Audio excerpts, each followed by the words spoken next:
The Maryland-Asia Environmental Partnership welcomes you to join us as we review the great companies and centers of excellence we featured throughout 2010. We value the research and science expertise coming out of academia, good governance models from government, and practical technology solutions from business. Back in January of 2009, we launched the Energy and Environmental Leadership Series as a means to mobilize Maryland's diverse energy and environmental assets.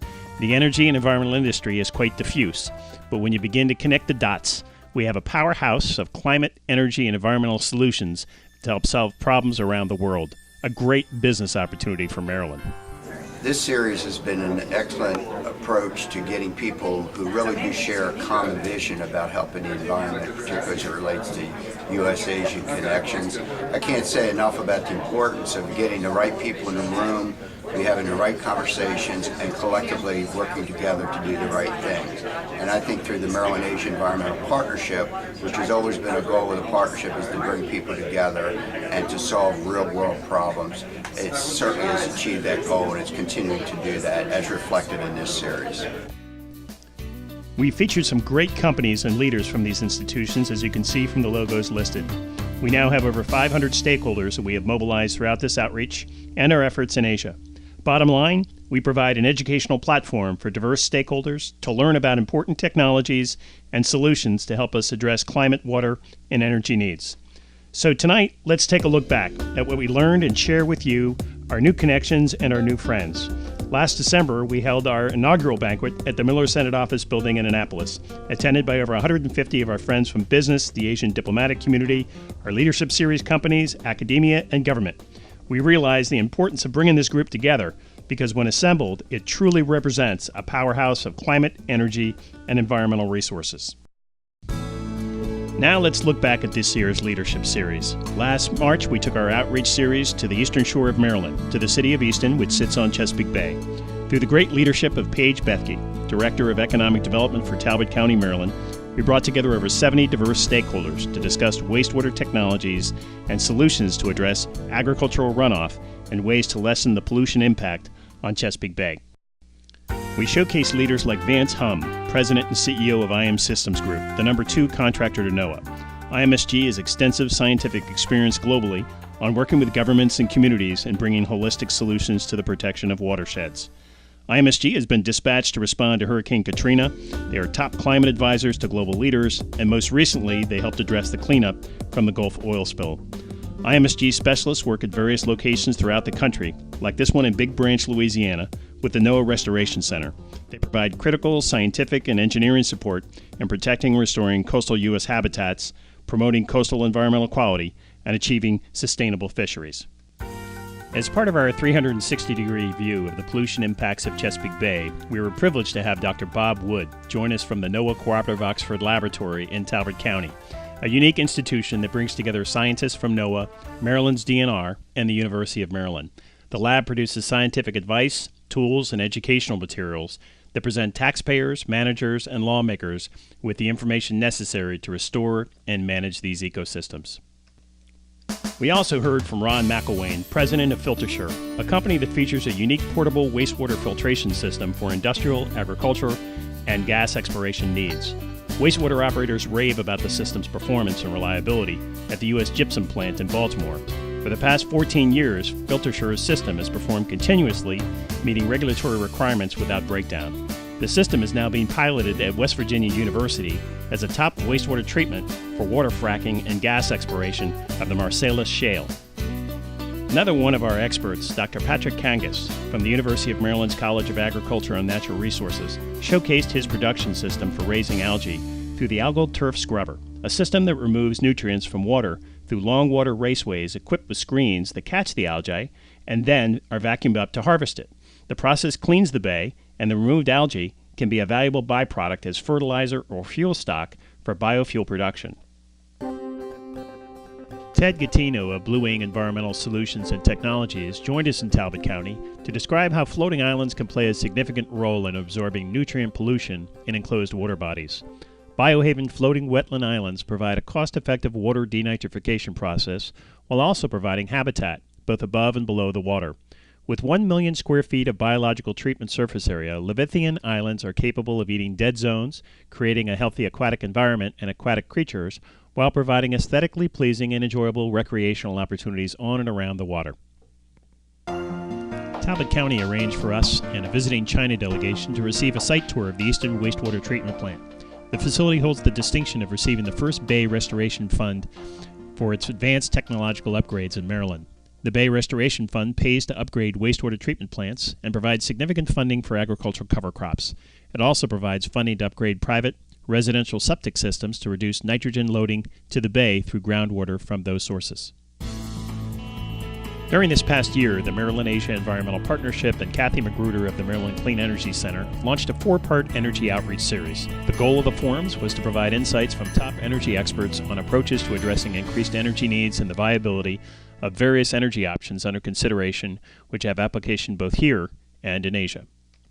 The first forum featured Constellation Energy's Senior Vice President James Connaughton, a former chair of the White House Council of Environmental Quality, along with Ray Google from the current group, and Maryland Secretary John McDonough, and Hangtao Ren, Science Advisor of the Chinese Embassy. This first forum set the stage for the series as senior energy executives addressed how electric power is generated, distributed, and managed, and how smart grid can improve the energy management process. A key topic involved the challenge to reconstitute our energy system to create better interlinking between power plants and regional approaches to various energy sources. On June 15th, the second Energy Forum featured maximizing efficiencies in the built environment. We heard from top executives from globally respected companies including DuPont, Skanska USA, Pfister Energy, and Oxford Instruments TDI. Each highlighted the opportunities for optimizing energy efficiencies in new building development, retrofits for commercial buildings and industrial complexes, and residential communities. We heard from Wayne Pfister, president of Pfister Energy, who highlighted the cost-saving value of their projects, including this 2.5 megawatt utility-scale solar ground-mounted system for Pennsylvania Power and Light, located at the Pennsauken landfill. This large-scale project is a ground-mounted design using hard panel photovoltaic modules. Over the life of the system, greenhouse gases such as nitrogen, sulfur, and carbon will be reduced by over 56 million pounds per kilowatt hour collectively. We also heard from Robert Finney from Skanska USA Building on optimizing and commissioning this eBay data center project in Utah, which is indicative of their energy work in some of the most demanding environments. Their team was able to reduce energy consumption by over 50% and commission a system that reuses all wastewater at least once and then sends it to a nearby manufacturing facility to be reused in their manufacturing process.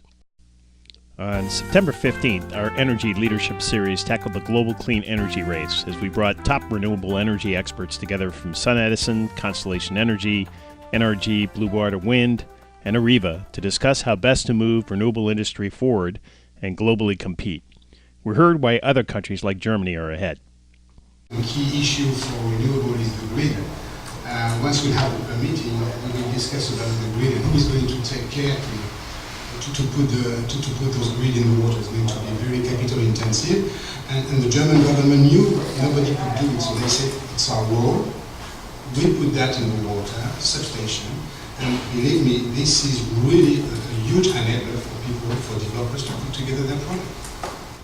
We also heard about the importance of creating the right policy framework nationally, and most importantly, to make sure we educate the key stakeholders to make it easier for decision makers to make decisions to help our global economic self-interest. A takeaway from this conference is we need to look to the industrial policy that most of the Asian countries have been doing for several decades. Really, if we go back to Japan and the first oil shock in the mid-70s, Japan did it. We had a missed opportunity. Mike has talked about this. Peter's talked about this. We need to now, in the current administration, both at a regional and also federal level, do some serious industrial policy. Capital, as we've heard earlier, will flow to places of lowest risk and greatest return. But if we look in Asia, we see that capital flows are rather smooth because the permitting regimes are rather quick. So that's a challenge that we have in this country. So if Maryland decides to go for it, we've got all the industrial base of Baltimore, we've got all the professional services in Montgomery County, we've got all of the low-cost operations in Southern Maryland. This state has a lot. This state can do, it is doing a lot. It can do a lot more. And it's the wonderful resource of the offshore wind, and can be pumping that into the whole eastern grid. Education makes a difference. What I mean by education, the kind of outreach and education that developers like Blue Water perform in places like Delaware, Maryland, New York, New Jersey. It's very time consuming, but Delaware is now cited as a national example. A state that didn't really understand and have any renewable resources, had new cost-competitive power generation. You take several years, you educate a small group of people, relatively speaking, and they come to understand the benefits of renewable energy. This is something that we all do in our jobs every day, and all of you, we hope, will do this. But really, if you take the time and educate folks from the grassroots up to decision makers, and from the decision makers down to the media and the public, you will get change. On October 26, we visited the University of Maryland's Joint Institute for Food Safety and Applied Nutrition, or GIFSAN. GIFSAN is a collaboration between the University of Maryland and the U.S. Food and Drug Administration to help train food safety officials and food manufacturers in emerging economies to help ensure products are imported safely into the United States. GIFSAN has a world-class reputation, and as such, the Waters Corporation, with an investment valued at more than $4 million, announced their partnership with the University of Maryland to build the world's first laboratory dedicated exclusively to food safety, due to come online in College Park in 2011. With environmental concerns and extreme weather continuing to impact food production, many emerging countries are keen to upgrade their food safety regimes to ensure the safety of food exports to the United States. Dean Cheng-Yi Wei understands the importance of clean water to food safety. Many of the issues, related to food production can come from the water. And, this has been related to the resources. Now water resources is reduced, and meanwhile, many of the watershed area has been contaminated. Shortly after Dr. Rita Caldwell won the Stockholm Water Prize on September 9th, the Maryland-Asia Environmental Partnership and many of her well-wishers welcomed her back to the United States at the National Press Club to help celebrate the honor she received in Stockholm. It was important to take stock that Dr. Caldwell had received this award for her work in waterborne diseases, and which recognized the nexus between climate, water, and health, issues that are too often siloed. Dr. Caldwell joined an expert panel including Dr. Anwar Huq from the Maryland Pathogen Institute, Maryland MD Secretary Sherry Wilson, Al Goodman, past president of WEF and the principal at CDM, Matt Gardner, Senior Vice President at MS&L and past president of Bay Bio, and Li Jiang, Chief Scientist from IMSG, as they discussed the links between climate, water, sanitation, and public health.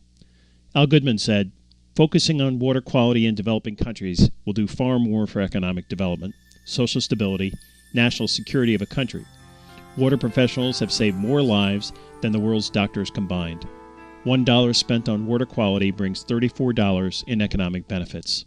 It's a great payback," he said. It was a wonderful moment to recognize one of Maryland's and the United States' great leaders in terms of science. And science really is our best selling point. We can lead with science, package that with our governance lessons learned and the technologies, and that's how we're going to win business in Asia, in my opinion. We're not going to win on technology alone. It's got to be packaged. So it's that holistic approach. And that's what we're all about at the Maryland Asia Environmental Partnership.